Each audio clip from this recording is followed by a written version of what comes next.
Palluruthy saint Rita's സ്കൂളിലെ ശിരോവസ്ത്ര വിലക്കിൽ വിദ്യാഭ്യാസ മന്ത്രിയെ പരോക്ഷമായി വിമർശിച്ച് സമസ്ത മുഷാവറ അംഗം ഉമർ ഫൈസി മുക്കം.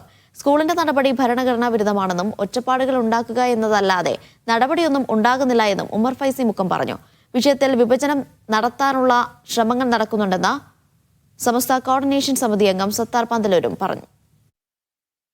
തട്ടത്തിന്റെ വിഷയത്തിൽ ഇവിടെ ശിവൻകുട്ടി മന്ത്രി പറഞ്ഞത് നല്ല പറച്ചില്ല, നല്ല ഗൗരവമായ പറച്ചിൽ തന്നെയാണ്.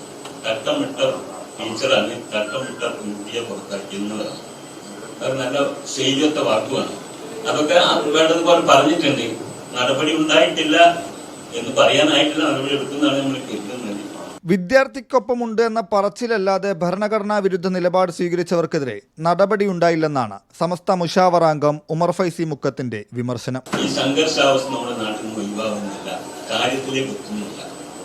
ഒച്ചപ്പാട് ഇങ്ങനെ നടക്കുന്നു, കാര്യത്തിലേക്ക് എത്തുന്നില്ല എന്നുള്ളതാണ്.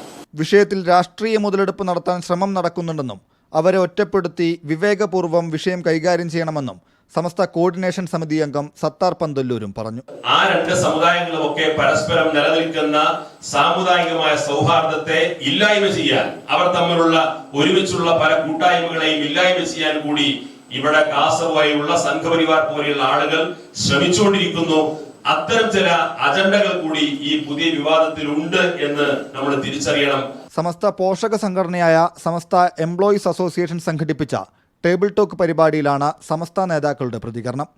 തട്ടത്തിൻ മറയത്തെ വർഗീയതയും ഭരണഘടനയും എന്ന പേരിൽ സംഘടിപ്പിച്ച പരിപാടിയിൽ ഡിവൈഎഫ്ഐ സംസ്ഥാന പ്രസിഡന്റ് വി വസീഫ്, അഹമ്മദ് ദേവർകോവിൽ MLA തുടങ്ങി വിവിധ രാഷ്ട്രീയ പാർട്ടി പ്രതിനിധികളും പങ്കെടുത്തു. മീഡിയ 1 കോഴിക്കോട്.